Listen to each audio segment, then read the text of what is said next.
Hi, welcome to Unmasked, a conspiracy theory series. What's up, y'all? I'm Lil Red. I'm a political science major from Atlanta, Georgia, and I'm a freshman. Hi, everyone. My name is Ashley Davis. I'm a junior political science major, philosophy minor from New York City. I read a couple articles online about the Pierre Laffont Plaza and how he basically designed the city. He was a Freemason, and he basically designed the layout of the city into like a pentagon type thing that points to the White House at the top. What I know about Pierre Laffont is also that he designed the Capitol here in Washington, D.C. And I read a bit about his motives for making it the way it is, and that he wanted the city to be like especially open and for all people to like feel equal, which is why the National Mall is so open and why all the monuments are so accessible and open. And yeah, he was a Freemason though, that is real.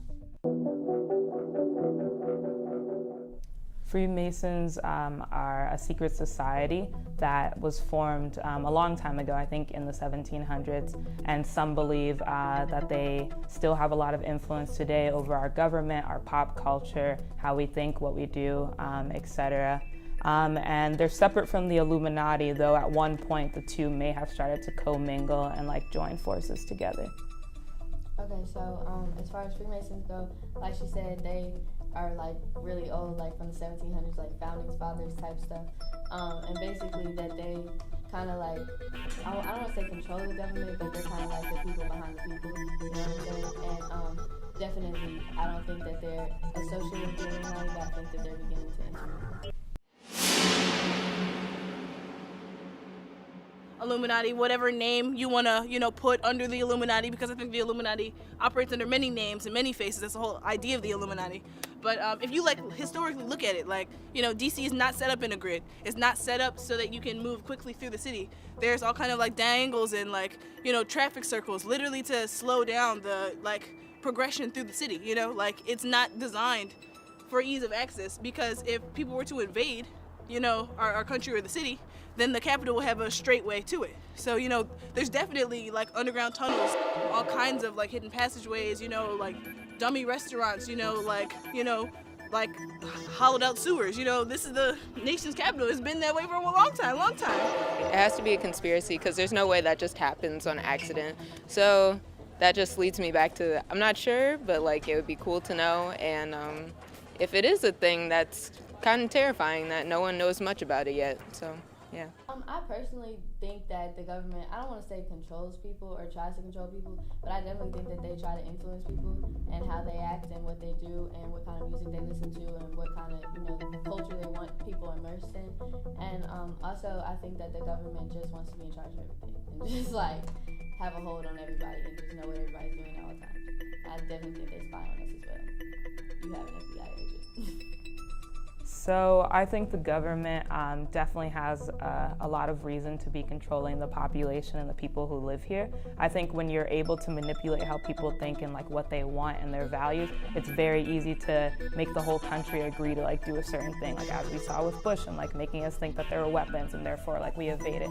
So I think when you are able to confuse the public or make them believe what you want them to believe, it's very easy to push your own agendas forward. So I definitely think there probably is a secret society, but I definitely think if there is a secret society behind the scenes, it's definitely very valuable to be we're gonna make the whole population think this thing so we can get through our specific agenda. And the scariest part of all of that is that we don't necessarily know what their agenda is. Some people believe that they're Satanists and that they're very they're trying to rise up the Antichrist, but we don't know what it is. So therefore that's really scary, because I'm being manipulated for a cause that I have no idea about. I could definitely see the White House. So one of the articles I was reading said that they believe that the White House is in the most top point of the pentagram, because that's the place where Satan has control, the White House, and Satan can control the president. The goal of the Illuminati is to maintain wealth flow.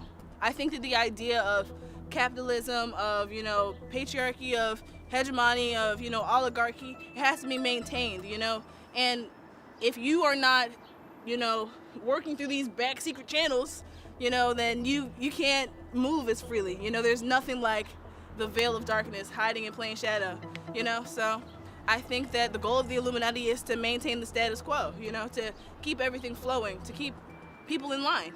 I think that it exists to make sure that power begets power. Definitely see Trump being connected to like some type of Satanist stuff or like because our best interest is just not on his mind. Definitely, and then when you think about that, and then you think about that Simpsons episode that was like in the 90s, and that came out like a minute ago, and then now he's president, and like that could definitely be associated with the Illuminati or with whatever secret society is running the government, and then that could be some kind of like proof that there's some Satan stuff going on. Yeah. Somebody's got to be in charge of that, and it's obviously not God, because God would be doing good stuff. Exactly. So that's... The Simpsons stuff is definitely crazy. It's wild how much stuff they've been able to predict, and I don't think it's coincidence. I think somebody is behind the scenes making that happen. Yeah, someone is connected and knows something that we don't know, the rest of us don't know. And those are my thoughts. I don't think that the Illuminati is solely negative, but I do think that their agenda or whatever they're trying to push from behind the scenes might be different or conflict with my personal morals or something like that. Yeah. I feel like any organization who tries to manipulate people, no matter what their wants are, by itself, that's shady and wrong, because people should be able to think for their own, have their own ideas, and like do what they want to do. I definitely agree with you though that it could be good in some respects. Like when I think about or when I read about conspiracy theories about UFOs or like us having contacts with aliens and like them being here, I definitely think if a president came up and he were like, hey guys, just letting you know there are aliens, they're out there, everyone's gonna go crazy. Everyone's gonna freak out and be like, are they coming to kill us? Like, what's going on? Yeah. So I definitely get that certain things do have to be kept under wrap just because like the public can't handle a lot, and I do understand that. But the fact that it's been their organization and what they stand for has been secret for so many years doesn't make sense. And then at the same time, not even the big ones like, aliens existing, but even small stuff. Well, this is not small, but like Martin Luther King's assassination, like I definitely believe that the feds had something to do with that. And you see that a lot. Being at an HBCU, I'm just going to speak on the fact that like black people in general, when we try to rise up, they shoot us down every time.